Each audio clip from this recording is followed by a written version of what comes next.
L'actualité des entreprises aujourd'hui est de faire évoluer leur business model dans ce monde accéléré par la digitalisation, l'intelligence artificielle et le mode de fonctionnement des nouvelles générations. Les entreprises aujourd'hui doivent répondre à 3 enjeux autour du talent: attractivité, acquisition, fidélisation. Nous avons nous-mêmes entrepris notre propre transformation en faisant évoluer notre cabinet de recrutement, riche de nos 30 ans d'expérience, en une agence ressources humaines talent-centrique. Nos offres nourrissent ces 3 enjeux et 2 équipes leur sont dédiées. L'équipe historique qui gère le département acquisition, une seconde équipe attractivité, fidélisation, où nous accompagnons les PME et certains grands comptes à travers nos différentes offres. Nous, à l'agence, on s'est posé la question de ce qu'était l'attractivité et de comment la définir. Sur ces enjeux d'attractivité, c'est qui sommes-nous et quelle image on veut véhiculer en fait sur le marché. Audrey Hepburn disait par exemple une phrase qui moi m'a marqué, c'était « Celui qui ne croit pas au miracle n'est pas réaliste ». Puisque finalement, dans toute séduction, il y a une part d'irréel, quelque chose qui n'est pas palpable, sur quoi on ne peut mettre absolument aucun mot, et qui finalement nous attire. Ça peut être aussi ce que tu vis sur le moment, et ça compte beaucoup, que ce soit pour des talents ou même des clients, parce que c'est l'impression que tu dégages, c'est le talent s'il se projette ou pas, et Steve Jobs il le dit très bien, il préfère être un pirate que s'engager dans la marine. Pourquoi ? Parce que ça dénote, c'est une aventure qui est différente, ça sort du quotidien, et quand on était gosse, on a tous voulu être pirate. Ça me fait penser à une citation de Barack Obama qui moi m'a marqué, qui disait « Nous venons de différents endroits, nous avons des histoires différentes, mais nous partageons des espoirs communs ». Si je comprends bien, en fait, Obama c'est quelqu'un d'attractif parce qu'il fédère et il rassemble autour d'idées communes. Et pour rejoindre ça, une personne qui a défendu des valeurs auxquelles un grand nombre se sont identifiés, c'est Rosa Parks, et elle a dit « Chacun doit vivre sa vie en essayant d'être un modèle pour les autres ». L'attractivité n'a de sens que parce qu'elle permet de nourrir le recrutement et donc du coup de répondre aux enjeux d'acquisition. On est dans un monde aujourd'hui qui se développe assez vite, qui est très agile, et pour ça il faut intégrer des personnalités qui ont une potentialité de développement qui va être très forte. Aujourd'hui, qu'est-ce qui va nous permettre d'avoir de l'efficacité dans nos recrutements, de nourrir de façon pertinente les entreprises et les talents? Je le dis avec toute ma conviction.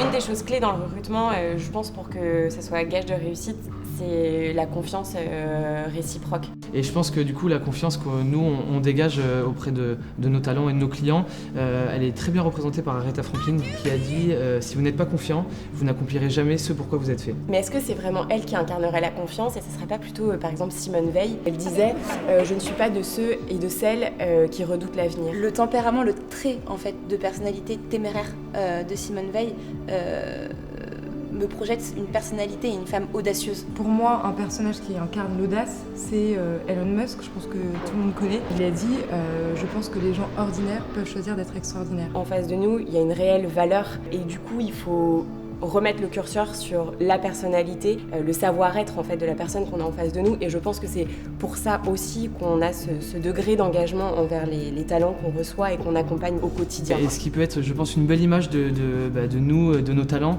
également de nos clients, je pense que ça peut être dans la série Suits. Harvey Specter, il a dit une phrase, je ne joue pas sur la chance, je joue sur l'homme. Là où nous, on a toute notre valeur ajoutée en tant que recruteur, c'est justement sur savoir identifier la bonne personnalité qui va aller dans le bon environnement. Il faut qu'on accompagne nos clients à nous faire confiance du coup sur les personnalités, parce que nous c'est ça notre valeur et notre savoir-faire, c'est identifier des personnalités. Je le dis avec toute ma conviction. Une fois qu'on a bien recruté, ça ne s'arrête pas là. Et ce qui est important aujourd'hui, maintenant, c'est de fidéliser le collaborateur.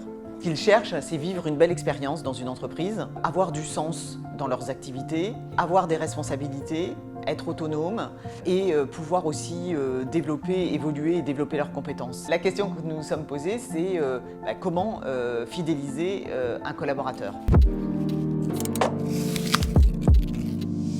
Ce que moi j'ai remarqué en arrivant ici, c'est qu'il y avait une grande bienveillance de la part des autres collaborateurs et une sincérité qui se dégageait, notamment dans l'accueil. Effectivement, on a designé toutes les relations, la façon d'accueillir nos visiteurs, les employés, toutes les interactions qu'on a dans des moments importants de la vie du collaborateur dans son intégration dans l'entreprise. Et d'ailleurs, ça me fait penser à une citation du PDG de Virgin, Richard Branson, où il disait que si on prenait soin de nos employés, ils prendront soin de notre entreprise. Les formations, toutes les compétences qu'on va acquérir, on peut être amené à les mettre en pratique directement dans l'entreprise. Ça veut dire que les managers vont nous accompagner et finalement l'organisation même de l'entreprise nous accompagne dans cette montée en compétences. Tous ces process, ils permettent aussi une chose, c'est la reconnaissance du collaborateur, qui vont à la fois permettre son engagement et donc aussi sa fidélisation.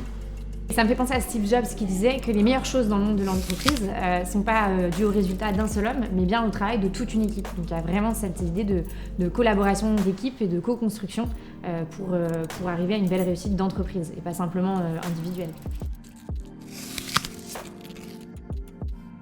Le RH d'aujourd'hui et de demain doit être leader, il va devoir influencer et convaincre. Le manager se doit, lui, d'accompagner ses équipes, de porter la vision, de construire l'horizontalité et l'agilité. Leur atout va être de s'entourer des meilleures équipes. Ils vont devoir développer les compétences des équipes en place et surtout recruter les talents les plus pertinents. Le triptyque attractivité, acquisition, fidélisation représente la chaîne de valeur autour du talent.